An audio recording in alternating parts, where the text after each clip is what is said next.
Hello friends, मैं हूं Sneha. Welcome to my channel for you and your child. Kendriya Vidyalaya में class 11 में एडमिशन से संबंधित सारी जरूरी जानकारी लेकर इस वीडियो में मैं आई हूं, ताकि स्टूडेंट्स और पेरेंट के मन में जो कई सवाल होते हैं, जैसे क्या केंद्रीय विद्यालय में सिर्फ केंद्रीय विद्यालय से क्लास 10th पास हुए बच्चे का ही एडमिशन होता है, क्या वे बच्चे जो किसी और स्कूल से क्लास 10th पास किए हैं उनका एडमिशन केंद्रीय विद्यालय की क्लास 11th में नहीं हो सकता, किस स्ट्रीम में कितने मार्क्स की जरूरत होती है, एडमिशन प्रोसेस क्या क्लास 11th में एडमिशन के लिए किसी तरह का एंट्रेंस टेस्ट कोई एग्जाम लिया जाता है, इस तरह का कंसेशन स्पोर्ट्स या एनसीसी कोटा वाले स्टूडेंट्स को दिया जाता है। इस तरह की सारी जानकारी आपको इस वीडियो में मिल जाएगा, तो आपसे रिक्वेस्ट है कि इस वीडियो को पूरा जरूर देखें और वीडियो पसंद आए तो इसे लाइक एंड शेयर जरूर कीजिए। सबसे पहला पॉइंट मैं क्लियर करना चाहूंगी कि केवीएस में क्लास 11th में एडमिशन केवीएस से क्लास 10th पास आउट बच्चे का भी होता है और वैसे स्टूडेंट का भी एडमिशन होता है जो किसी और स्कूल से पास आउट हैं।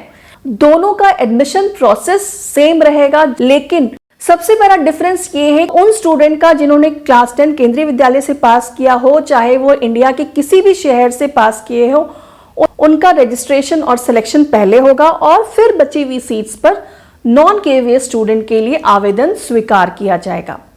क्लास 10th का रिजल्ट आने के एक हफ्ते के अंदर अंदर केवीएस रजिस्ट्रेशन की डेट निकालता है और उसके अगले एक हफ्ते तक एडमिशन लिस्ट भी आ जाती है, जिसमें उन बच्चों का नाम होता है जिनका सिलेक्शन क्लास 11th में एडमिशन के लिए किया गया है और उनको एडमिशन के लिए बुलाया जाता है। क्लास 11th में अलग अलग स्ट्रीम में लिमिटेड सीट्स होती हैं और जब रजिस्ट्रेशन शुरू हो जाएगा तो आप रजिस्ट्रेशन फॉर्म केंद्रीय विद्यालय संगठन के वेबसाइट पर जाकर डाउनलोड भी कर सकते हैं। क्लास 11th में एडमिशन के लिए किसी तरह का एडमिशन टेस्ट या एग्जाम नहीं लिया जाता है। क्लास 10th में जो स्टूडेंट ने मार्क्स स्कोर किया है उसके बेसिस पे उसका सिलेक्शन होगा। उसके बाद जो प्रायोरिटी कैटेगरी के हिसाब से जो अलग अलग कैटेगरी के स्टूडेंट्स हैं उनको जो वरीयता दी गई है केंद्रीय विद्यालय में एडमिशन के लिए, उसके बेसिस पे फाइनल लिस्ट तैयार की जाती है। केवीएस में साइंस, कॉमर्स और ह्यूमैनिटीज तीनों स्ट्रीम की पढ़ाई होती है और तीनों स्ट्रीम के लिए जो मिनिमम परसेंटेज क्लास 10th में आना चाहिए वो अलग है। अगर स्टूडेंट साइंस स्ट्रीम में एडमिशन लेना चाहता है तो मिनिमम 60% मार्क्स उसे सारे सब्जेक्ट्स में आने चाहिए। अगर कॉमर्स में एडमिशन लेना चाहता है तो मिनिमम 55% सारे सब्जेक्ट्स में उसे एग्रीगेट स्कोर किया होना चाहिए। और अगर ह्यूमैनिटीज में एडमिशन चाहिए तो स्टूडेंट का क्लास 10th एग्जाम क्लियर होना चाहिए, वो क्लास 10th में पास हुआ होना चाहिए। ये मिनिमम परसेंटेज का क्राइटेरिया केवीएस के स्टूडेंट और नॉन केवीएस स्टूडेंट दोनों के लिए सेम रहेगा। लेकिन अगर कोई केवीएस का ब्रांच ऐसे इलाके में है जहां पे जीवन शैली बहुत मुश्किल है या बहुत दूर दराज एरिया में है, वहां पे ये मिनिमम एलिजिबिलिटी क्राइटेरिया को कुछ कम किया जा सकता है, लेकिन उसके लिए उस स्कूल के प्रिंसिपल को उस रीजन के डिप्टी कमिश्नर से परमिशन लेनी होगी। साथ ही किसी तरह का कोटा के बेसिस पे जो छूट दी जाती है मार्क्स में वो दी जाएगी, जैसे SC/ST कोटा या सिंगल चाइल्ड कोटा या फिर और कोई कोटा। अब अगर दो अलग अलग स्टूडेंट्स को क्लास 10th में एग्रीगेट मार्क्स सेम आ रहा है तो किसको एडमिशन के लिए प्रायोरिटी दी जाएगी, इसके बारे में भी केवीएस ने बताया है। उन स्टूडेंट्स में जिस स्टूडेंट को मैथ्स में ज्यादा मार्क्स मिलेगा उसका सिलेक्शन पहले होगा। अगर दोनों स्टूडेंट के मैथ्स में भी बराबर नंबर है तो मैथ्स और साइंस दोनों मिलाकर जिस स्टूडेंट को ज्यादा मार्क्स आए होंगे उसका सिलेक्शन पहले होगा। और अगर मान लीजिए किसी दो स्टूडेंट का मैथ्स में भी बराबर नंबर है और मैथ्स और साइंस दोनों मिलाकर भी बराबर नंबर आ रहा है तो किसका सिलेक्शन करेंगे?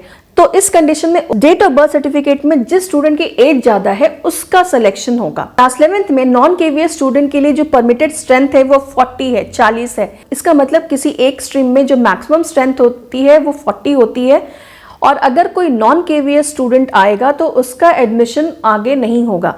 लेकिन अगर कोई केंद्रीय विद्यालय का पास आउट स्टूडेंट है या फिर ट्रांसफर हुआ स्टूडेंट है तो क्लास की स्ट्रेंथ अगर 40 हो भी गई है तो उसे बढ़ाकर 55 तक की जा सकती है, यानी 15 सीट्स केवीएस के स्टूडेंट्स के लिए रखी जाती है, क्योंकि ऐसे कई पेरेंट्स केवीएस में एडमिशन के लिए आते हैं जो आर्म्ड फोर्सेस में काम कर रहे हैं, सेंट्रल गवर्नमेंट के एम्प्लॉय है जिनका ट्रांसफर हो गया या किसी और वजह से वो स्कूल चेंज करते हैं, तो ऐसे कैंडिडेट्स के लिए 15 सीट्स रखी जाती है और क्लास की स्ट्रेंथ को 40 से 55 तक का किया जा सकता है।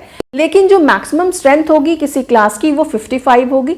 अगर इससे ज़्यादा स्टूडेंट्स हो जाते हैं एडमिशन के लिए तो उसके लिए स्कूल को एक नया सेक्शन स्टार्ट करना होगा। वैसे स्टूडेंट जिन्होंने पिछले साल केंद्रीय विद्यालय में क्लास 11th में एडमिशन किया था लेकिन उनका रिजेक्शन हो गया था क्योंकि क्लास 10th में उनका मार्क्स अच्छा नहीं था, स्टूडेंट भी अगर उन्हें क्लास 10th का फिर से एग्जाम दिया है और उसका स्कोर अच्छा है तो वो भी क्लास 11th में एडमिशन के लिए अप्लाई कर सकते हैं। वैसे स्टूडेंट जिन्होंने games and sports meet, scouting and guiding, NCC या एडवेंचर एक्टिविटीज में डिफरेंट लेवल पे परफॉर्मेंस दिया है, उन स्टूडेंट को किस तरह का कंसेशन दिया जाता है वो आप स्क्रीन पर देख सकते हैं। पार्टिसिपेशन एट SGFI और equivalent level, A certificate and participation in Republic PM rally, राष्ट्रपति पुरस्कार अवार्ड सर्टिफिकेट, इन सारे चीजों के लिए 6% कंसेशन दिया जाता है। पार्टिसिपेशन एट KVS नेशनल और state level, A certificate and best cadet in district और स्टेट लेवल, राज्य पुरस्कार award certificate with 7 proficiency badges, इन सारे कैंडिडेट्स को एग्रीगेट मार्क्स में 4% का कंसेशन दिया जाता है।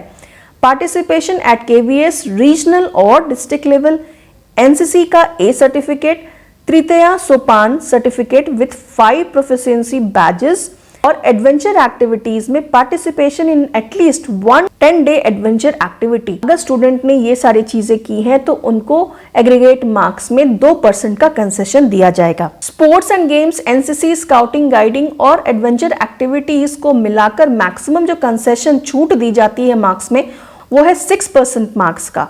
मतलब कि अगर कोई स्टूडेंट मान लीजिए SGFI में भी पार्टिसिपेट करता है और उसे राष्ट्रपति पुरस्कार अवार्ड सर्टिफिकेट भी मिला हुआ है तो ऐसा नहीं है कि वो 6+6 12% मार्क्स का कंसेशन दिया जाएगा, उसे सिर्फ 6% मार्क्स का ही कंसेशन दिया जाएगा।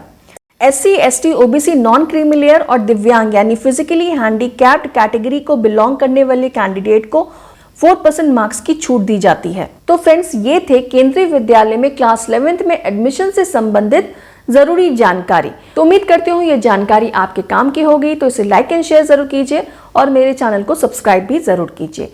Thank you so much for watching this video.